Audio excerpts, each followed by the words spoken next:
بسم اللہ الرحمن الرحیم۔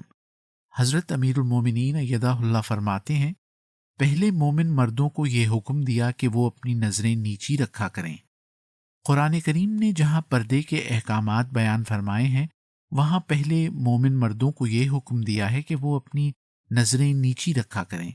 اس کے بعد مومن عورتوں کے لیے پردے کے احکامات بیان فرماتے ہوئے انہیں پہلا حکم یہی دیا ہے کہ مومن عورتیں بھی اپنی نظریں نیچی رکھا کریں، اور پھر انہیں کہا کہ وہ اپنے گریبانوں پر اپنی اوڑھنیاں ڈال لیا کریں اور اپنی زینتیں ظاہر نہ کیا کریں، اور اپنے پاؤں اس طرح نہ ماریں کہ لوگوں پر وہ ظاہر کر دیا جائے جو عورتیں عموماً اپنی زینت میں سے چھپاتی ہیں۔ پاؤں زمین پر نہ مارنے کا ایک مطلب یہ بھی ہے کہ اگر پاؤں میں کوئی زیور پازیب وغیرہ پہنی ہوئی ہے تو اس کی چھنکار سے لوگوں کی توجہ اس خاتون کی طرف ہو سکتی ہے اور غیروں کی نظریں اس پر اٹھ سکتی ہیں، جو پردے کے حکم کے منافی ہے۔ اسی طرح اگر پاؤں پر مہندی یا نیل پالش وغیرہ لگا کر ان کا سنگھار کیا گیا ہے تو ایسے پاؤں غیر مردوں کے لیے کشش کا موجب ہو سکتے ہیں، جس کا نتیجہ یہ نکلے گا کہ غیر مردوں کی نظریں ایسی عورت پر اٹھیں گی جس سے پردے کے احکامات کی خلاف ورزی ہوگی۔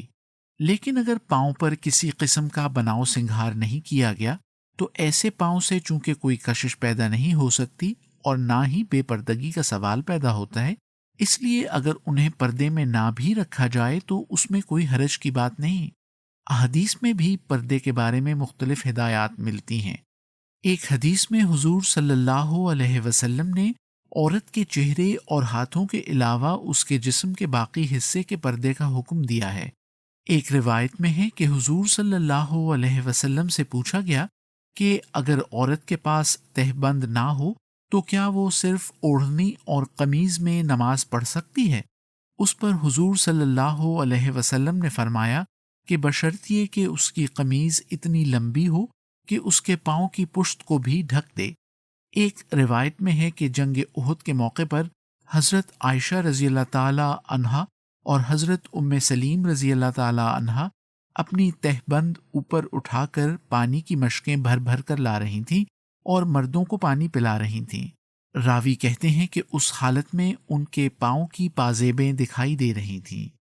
بنیادی مسائل کے جوابات نمبر 5، مطبوعہ الفضل انٹرنیشنل، 1 جنوری سن 2021۔